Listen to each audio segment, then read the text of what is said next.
Hello, and welcome to our first video about the European Renaissance. So in this video, we'll really be focusing on the Italian Renaissance, and there'll be a separate one on the Northern Renaissance. So just to give you an idea of what each of those cover. And in the Italian Renaissance, we'll be looking at changes to art, architecture, cultural impacts of the Renaissance, and then different contributions from individual artists. While in the Northern Renaissance period, in another video, we'll look at things like Christian humanists, naturalism, and mannerism, which are just different artistic styles that developed during the Renaissance period.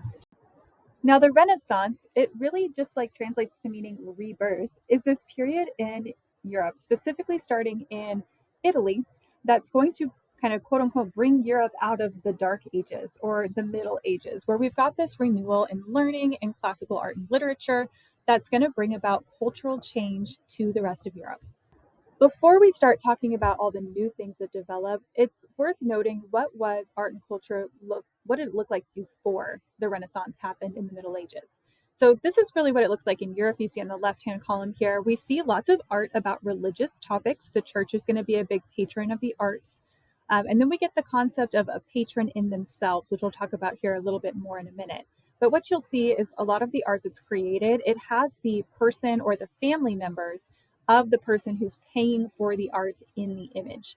And a lot of this art is used to tell different stories. So sometimes they're biblical, sometimes they're used to kind of tell the story of how a specific person rose to wealth, things like that.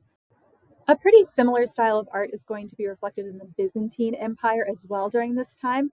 And you'll see there in that middle column, the art that you see is pretty stereotypical of this time period.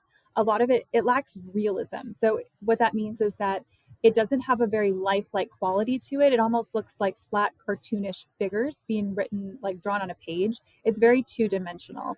And again, you'll see a lot of religious influence in Byzantine art, just like European art. So anytime you see a little circle around their head, for example, that's going to be some sort of, religious figure, some divine intervention, something like that. So most of the art you're seeing, it's not going to be recreational art. It's going to be art meant to tell people a story.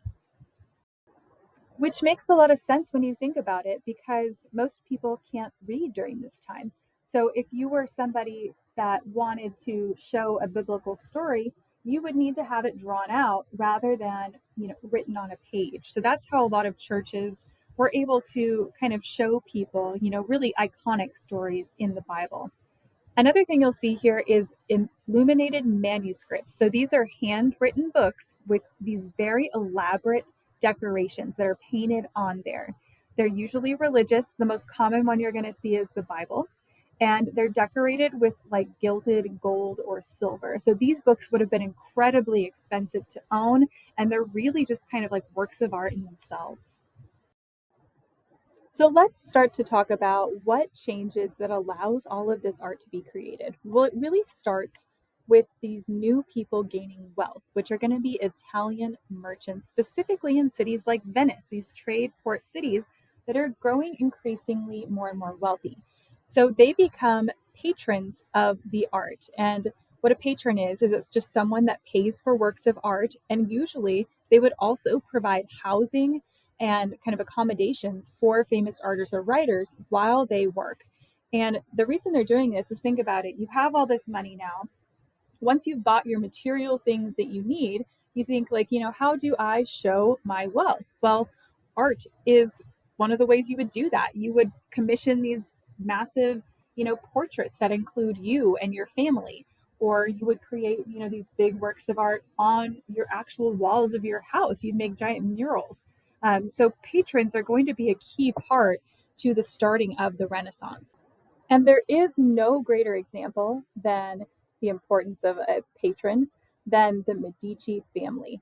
So the Medici family is this family out of Florence. They're a banking family, and they rise to prominence during all the successful banking and merchant activities. And they have their own bank, the Medici Bank. And this family is going to basically be running Europe during the Renaissance period. They're going to have in their family 4 different popes. They're going to have their daughters marrying into kind of all the royal families. And one of them is even the Queen of France, later on during this time period. So they've got their fingers in a lot of different pies. and they're going to exercise that influence like a lot. But they're one of the most famous examples of patroning Renaissance artists. They're going to be responsible for commissioning works from really famous people, including Leonardo da Vinci, Michelangelo, Botticelli, and a bunch of others.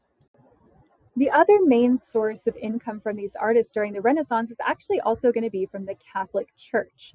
They're going to patron the arts and commission some really famous pieces that are really well known today. So, for example, like Michelangelo's Sistine Chapel, or Da Vinci's The Last Supper, or Raphael's The School of Athens. So all of these, pieces are going to center on a lot of religious art and kind of uplifting messages from the church. The last thing to note in this, and it's really key, especially to the Italian Renaissance, is that the people that are being painted in these images, the artists are going to paint them, in a very favorable light. So whether or not that person really looks like that, they're going to make them kind of look like their best selves. You always want to make the patron look fantastic because, they're the ones paying for your lifestyle. So one thing you might see is that patrons tend to think very highly of themselves and insist that their art reflects that. So that might be a good point to think about for sourcing later on. All right, so I have some good news for you. The Ninja Turtles, they are in fact real. Yes, they are based off of real people. So Michelangelo, Donatello, Raphael, and Leonardo da Vinci are all real artists during the Renaissance. Now, one misconception I know that I had, when I was younger, is that all of these people were around at the same time. Now, that is not true. If you look at the dates kind of listed under their names there, you'll see that these people lived sometimes very far apart from each other in time. Like Donatello is going to have lived his entire life before Michelangelo was even born. So these people, while yes, they are in some ways interacting with each other and their own art, you will see that they don't have a whole lot of direct interaction except for maybe one or two. There are some examples of some of these artists being rivals with each other in the art world. So the two big ones are Da Vinci and Michelangelo were kind of rivals of each other. And Michelangelo and Raphael were also rivals of each other in art and style and stuff. So honestly, when you look at that, it kind of just seems like Michelangelo had a problem, getting along with others. But, we'll talk more about each of those individual guys later on in this video. The next thing I want to focus on is how does architecture change during the Renaissance period?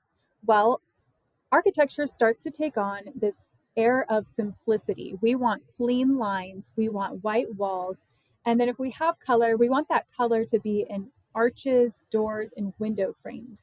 So we want to maximize kind of like a individual pops of color with intent. We see the creation of lots of columns and arches and stairways, and we get this monumental, very expensive architecture, like the picture of the Doma on the right, which is in Florence. And so the creation of those types of domes and like physical structures are going to be a big influence in architecture during the Renaissance period. So let's talk about one of the most famous architects of the Renaissance period, Filippo Brunelleschi. So Filippo is an architect who used classical design and built churches specifically is what he's famous for, in the form of circles. So look at the Doma right there in Florence. And he built things in circles because he said it represented God. There was no beginning, no end, and it's created in God's image. And he's the one that's really credited with doing the mathematics to be able to get that kind of stone structure to stand up like that all on its own. Now, it's out of the Renaissance that we get this new form of art style called naturalism. And the goal is really to achieve realistic representations of beauty in humans and in nature. So we're looking at more like making people look as realistic as possible. We're looking for depth and perspective to give it just more like shadowing and a realistic look. And it's going to focus a lot on the values found in the Renaissance. So that classicism, going back to Greek and Roman thought, the realism, the humanism, that idea that people are individuals and have, general purpose in themselves. We'll also see some of that secularism going against, religious themed art and focus on the individual. This brings us to our first Ninja Turtle, Donatello. Donatello was born in Florence around 1386 and was a pioneering sculptor of the Italian Renaissance, known for revolutionizing the art of sculpture with his mastery of realism, perspective, and human emotion. He went on to create groundbreaking works such as the David, which is the picture that you see on the screen. It's the first freestanding nude statue since antiquity. So think about that. Since the Greek and Roman era, people weren't producing full life nude statues for some reason, and he's the first one to really bring that back. He's known for implementing this new science of perspective in his work, and his sculptures are known for their lifelike and emotional qualities. So he's creating something very different than what artists have been producing in the most recent past, and he is going to be the inspiration for a lot of other Renaissance artists that we're going to talk about. Let's pause for a second and talk about all this nude art. So, one common theme you'll see in the Renaissance is there is just a lot of naked people in the art. And you might be thinking to yourself, well, why all of a sudden do we have this new trend emerging? Well, so much of the art was nude in the Renaissance because artists and thinkers of the time were deeply inspired by the values and aesthetics of ancient Greece and Rome, where the human body, especially the nude form, was celebrated as a symbol of beauty, strength, and divine perfection. The Renaissance was all about rediscovering these classic ideals, including humanism, which emphasized the value of the individual and the human experience. Nudity became a way to explore anatomy, emotion, and the spiritual connection between the body and the soul. The church, while often conservative, sometimes supported nude art when it was used to depict biblical or mythological themes, making it both a spiritual and artistic statement. So, like an example of that would be the natural state, depicting somebody like Adam and Eve, for example, that were the sign of like an uncorrupted state of humanity. So the church was largely okay with the nude art as long as it was depicting themes that they saw as valuable. Another big part of the Renaissance is that it's okay to be interested in Greek and Roman mythology again without it seeming sacrilegious to the church. So, mythology becomes a very humanist thing that people are interested in. And it's used in a lot of the art. So, for example, these two paintings here are some of the most famous mythological storytelling used in Renaissance art. And they really look to show the mastery of anatomy and perspective. While they're not as realistic as some of the other paintings that we've seen, they do show a lot of that kind of beauty in the natural world.